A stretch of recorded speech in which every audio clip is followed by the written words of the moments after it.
Late morning, Littleton, Colorado, 11:19 a.m. The first frantic call to 911. We just heard a bunch of gunfire, saw the explosions, and saw a bunch of kids run and hide behind the building. Two crazed gunmen in trench coats, armed to the teeth, first randomly shooting outside, and now inside the school on a murderous mission to kill. A horrifying event that wouldn't end for 49 excruciating minutes. And some people said they saw people falling down. We stood there watching them load the magazines into it, and they chambered the rounds, and they turned right at the school and just started unloading. And they were right up top, bird's eye view, just spraying bullets at all of us. The 9mm hit my backpack, spun through a notebook, shot in through my spine, and shot out my hip, paralyzing me. 11:23 a.m., lunchtime in the crowded cafeteria. Panicked students are under tables, hiding for their lives. I didn't think any of us were gonna get out of there. The gunmen approach, killing 2 students near the doorway and injuring 6 more.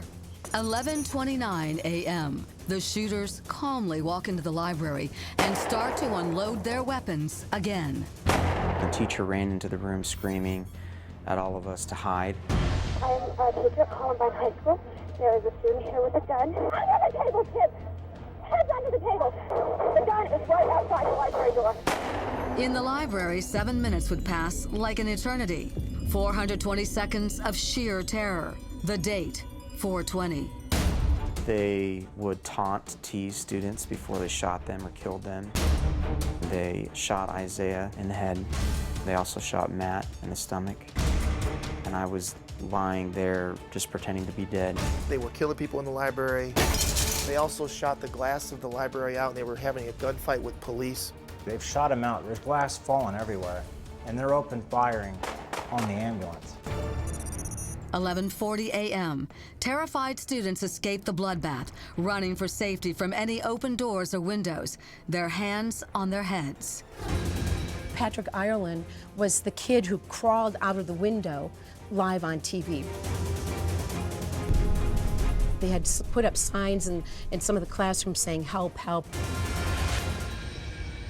By 12:05 p.m., a hastily arranged news conference to try and explain the unexplainable. The number of fatalities is still unconfirmed. As the gunmen remain at large in the bloody high school library.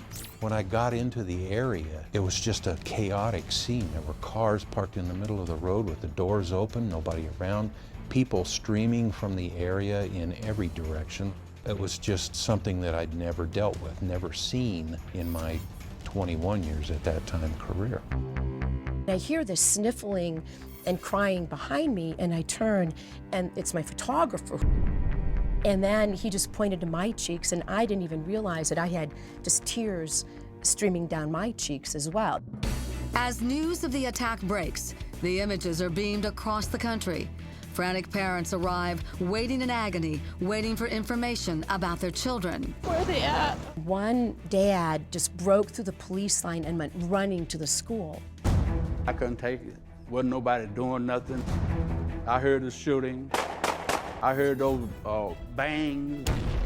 That gave me more motivation to go because I knew my baby was in there. 12:08 p.m. A teacher hears the suspect shout in unison, 1, 2, 3. Then the sound of gunfire. The sick gunmen take their own lives. When the carnage is over, 13 others are dead. A town is in shock and in deep mourning. Within hours, police ID the suspects. Yo, what up, Doug? Dylan Klebold and Eric Harris. 2 deeply troubled teens who shot home video of themselves at target practice with high-powered weapons, even reenacting their own violent plans right before the massacre. They kind of became fascinated with bombs, guns, and knives, and they both were building bombs. Not only just pipe bombs or Molotov cocktails, but they were actually working on some big bombs, like propane bombs, similar to what you might see at the Oklahoma City bombing. They love Timothy McVeigh. They love Hitler. They want to beat the record of Oklahoma City. They want to kill more than 168 people.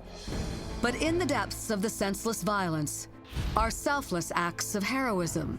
Sanders, the teacher, got his class out. Instead of just staying outside of the school, he went back into the school, went into the cafeteria, stood on a table, yelled at everybody to run away from the shooting. Probably saved a lot of lives. There are memories that will never fade away. Craig Scott wishes he never had an argument with his big sister Rachel the morning hell broke loose in Littleton. The last moment that I had with her was pulling up to the school. We started getting in a fight, and I started calling her names. Getting out of the car, I turned and looked at her and slammed the car door shut. And I had no idea that that would be the last time that I would see her.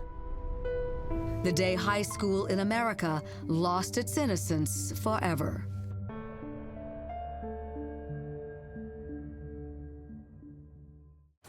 Up next, I was shot 5 times. from horror to healing, Crime Watch Daily with some of the Columbine survivors as they relive that fateful day I thought I was gonna die. I thought I was gonna be next. and how they're coping 17 years later.